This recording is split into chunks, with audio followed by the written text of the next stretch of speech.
में हम लोगों ने क्या किया था, हमने लेटेस्ट कलेक्शन वाला एक पोर्शन बनाया था जो कि हमने डायनेमिक बनाया है, जिसको हर एक कैटेगरी ऑफ सेक्शन के अंदर हम लोग इंपोर्ट कर सकते हैं और यूज कर सकते हैं।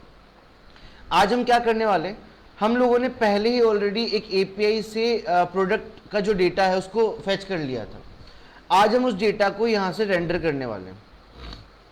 तो इसकी रेंडरिंग कैसे करेंगे वो देख लेते हैं। एक बार ये सब कुछ पहले बंद कर देते हैं यहाँ से। तो हमने यहाँ तक का काम सारा कर लिया था। अब हमें अगला काम जो करना है वो हमको जाना है हमारे लेटेस्ट कलेक्शन वाले पेज पे, कि जो प्रोडक्ट हमको रेंडर करना है वो इस पेज पे आएगा। परफेक्ट। वो भी कहाँ पे, इसके जस्ट बाद। तो एक काम करते हैं, सबसे पहले तो ये देख लेते हैं मेन डिव कौन सा है और सब डिव कौन सा है। ये सब डिव है, इसके बाद गैप बना लेते हैं। परफेक्ट। और गैप बना के एक काम कर लेते हैं, यहाँ पे कॉमेंट डाल देते हैं आर प्रोडक्ट या फिर रेंडर आर लेटेस्ट प्रोडक्ट्स। ठीक है, ऐसे करके मैंने एक कमेंट डाल दिया। अब इसके आगे हम इसकी डिजाइनिंग चालू कर लेते हैं। एक डिव लगा लेते हैं, और जो डिव की डिजाइनिंग मैं कर रहा हूं वो कर रहा हूं ग्रिड से, डिस्प्ले ग्रिड से। ठीक है, तो मैंने सबसे पहले यहां लगाया ग्रिड, डिस्प्ले ग्रिड के लिए। फिर मैंने यूज किया यहाँ पे ग्रिड -2, मतलब जो मोबाइल स्क्रीन है उस पर 2 प्रोडक्ट ही दिखेंगे एक बार में। उसके बाद या फिर इसको एक करते हैं, ग्रिड कॉलम 2 कर देते हैं, ग्रिड कॉल्स 2। उसके बाद हम अगले पे जाते हैं, दैट इज स्मॉल स्क्रीन, उससे बड़ी स्क्रीन पे।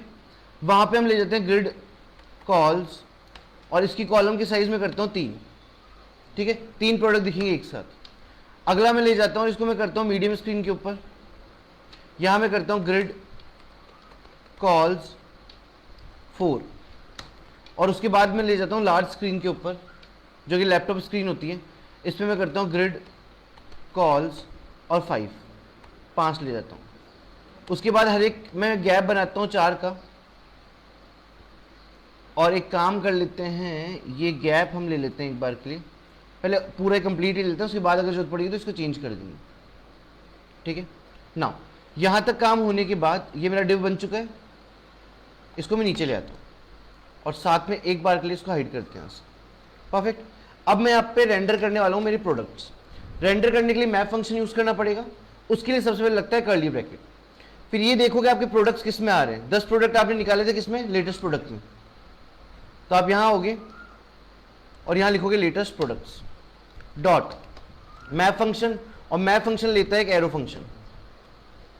ये हमने यहां पे एक एरो फंक्शन लगा लिया है। नाउ एरो फंक्शन लेने के बाद नेक्स्ट स्टेप पे हम क्या करेंगे, यहां पे हम लोग 2 वेरिएबल बनाते हैं, एक तो आइटम के लिए और एक इंडेक्स के लिए। तो मैंने पहला बना लिया यहां पे आइटम, और दूसरा मैंने बना लिया यहां पे इंडेक्स। ठीक है, और ये करने के बाद मैंने इसको यहां से ओपन अप कर लिया। ओपन अप करने के बाद यहां पे हमने एक प्रोडक्ट को डालने के लिए बेसिकली हमने बनाया था प्रोडक्ट आइटम। मैं आपको यहां पे दिखा देता हूं।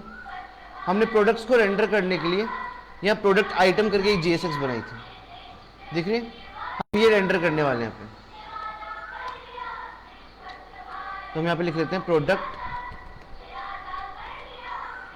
आइटम, इसको क्लोज कर देते हैं।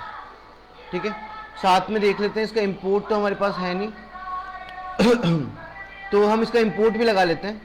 एक बार हम इसकी टाइटल वाले को कॉपी कर लेते हैं यहाँ से, और यहाँ पे डाल लेते हैं हम लोग प्रोडक्ट आइटम, और यहाँ पे भी हम डालते हैं प्रोडक्ट आइटम। ठीक है ना, प्रोडक्ट आइटम नाम की चीज़ हमारे पास यहाँ पे आ चुकी है ना। प्रोडक्ट आइटम पे जाते हैं। जब हम प्रोडक्ट आइटम पे जाएंगे तो हम देखेंगे कि यहाँ पे बेसिकली 4 पैरामीटर पास है। आईडी है, इमेज है, नेम है और प्राइस है। आईडी, इमेज, नेम और प्राइस, ये 4 वेरिएबल्स हमारे पास हैं यहाँ पे। ये चारों वेरिएबल हमको पास करने हैं कहाँ पे, यहाँ पे। तो सबसे पहले स्टार्टिंग करते हैं हम लोग हमारे पहले वेरिएबल से, जिसका नाम है की, जिसमें इंडेक्स जाने वाला है। ठीक है, तो हम यहाँ लगाते हैं की, और यहाँ डाल देते हैं की के साथ इंडेक्स। उसके बाद सेकंड पैरामीटर जो हमारा जाने वाला है वो है आईडी। आईडी के अंदर हम लोग को जो पास करना है वो पास करना है आइटम नाम के वेरिएबल से जो हमने बनाया, डॉट हमारे एपीआई के अंदर हम देखें हमारी आईडी को क्या नाम दिया गया है, अंडरस्कोर आईडी। ठीक है, तो हमको अंडरस्कोर आईडी यहां पास करना है, अंडरस्कोर आईडी। अगला पैरामीटर जो मेरे पास है वो मेरा इमेज इक्वल टू, और यहां मेरे को पास करना है आइटम डॉट इमेज एंड एक और पैरामीटर मेरा है जो है नेम, ठीक है, और नेम को मैं यहाँ पास कर देता हूँ आइटम डॉट नेम। उसके बाद एक और पैरामीटर मेरा जाएगा जो कि मेरा प्राइस है, तो मैं यहाँ लेता हूँ price equal to item dot price. ये बेसिकली मैंने बना के सेव कर दिया। ओके, नाउ बेसिकली यहाँ तक हमने रेंडर कर लिया है, हमने हमारा सारा ग्रिड वगैरह लगा दिया है। लेटेस्ट प्रोडक्ट डॉट मैप से आइटम डॉट इंडेक्स हमने निकाल लिया है, यहाँ पे इंडेक्स डाल दिया, आइटम आईडी डाल दी, इमेज डाल दिए, नेम डाल दिया और प्राइस डाल दिया। ऑलमोस्ट हमने सारा डेटा हमारा पास कर दिया, वो भी किस में पास किया, प्रोडक्ट आइटम में, इस वाले पोर्शन में, प्रोडक्ट आइटम वाले में, ठीक है, जहाँ पे आपको दिख रहा होगा। नाउ बेसिकली एक बार जाके इसका टर्मिनल देख लेते हैं, सेव कर लेते हैं। लेटेस्ट प्रोडक्ट्स ये रहा हमारा, ठीक है, एंड पेज हमारा शायद रिस्पॉन्स नहीं कर रहा है, एक बार इंस्पेक्ट करके देखते हैं, कुछ एरर है तो कंसोल पे।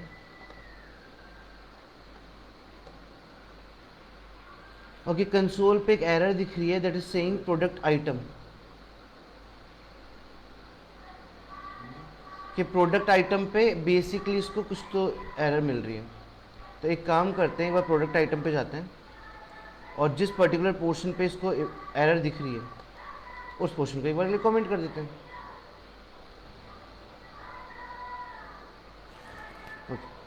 सो बेसिकली ऑलमोस्ट क्या है, हमारा ऑलमोस्ट काम हो चुका है डिज़ाइनिंग का। तो अभी आप एक बार देख सकते हो यहाँ पे डिज़ाइनिंग भी हमारे सामने आ रही है।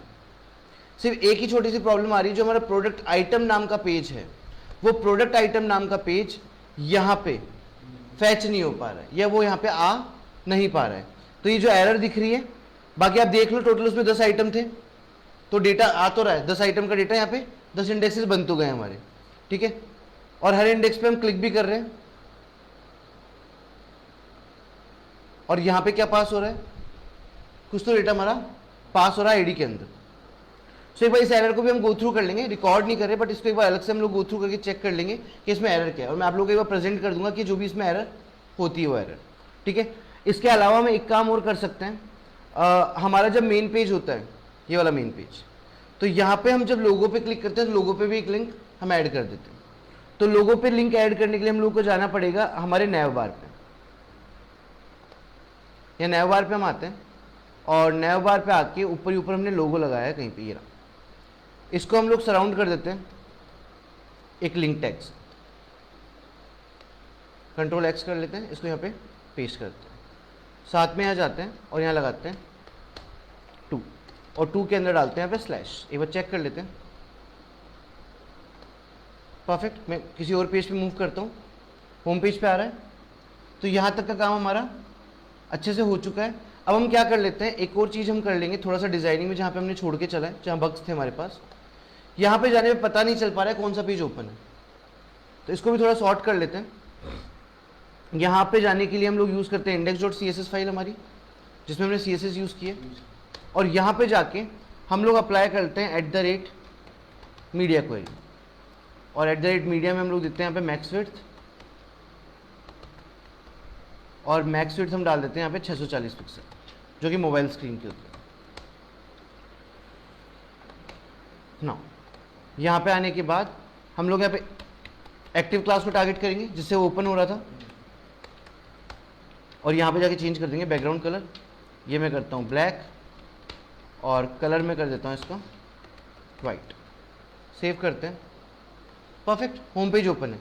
अब जैसे मान लो मैंने कॉन्टेक्ट पेज खोल लिया, खुल गया, जैसे मैं जाके इस पर देखूंगा तो मुझे पता चलेगा कि कौन सा पेज ओपन है। तो ये एक छोटी सी प्रॉब्लम और थी जो हमने सॉर्ट कर लिए। एक एरर है हमारे इस पेज में लिंकिंग में, वो मैं एक बार सॉर्ट करके आपको बता दूंगा कि वो एरर कहाँ पे आ रही है, किस तरीके से आ रही है, फिर आप लोग भी उसको सॉर्ट कर लेना, ठीक है। सो अभी के लिए एक बार लेक्चर इतना रख रहा हूँ मैं। जहाँ तक हम लोगों ने प्रोडक्ट रेंडर कर लिए हैं, इस एरर को सॉल्व करके मैं आपको अगले लेक्चर में बता दूंगा, तो आप इसको सॉर्ट कर लेना। Thank you so much for this lecture.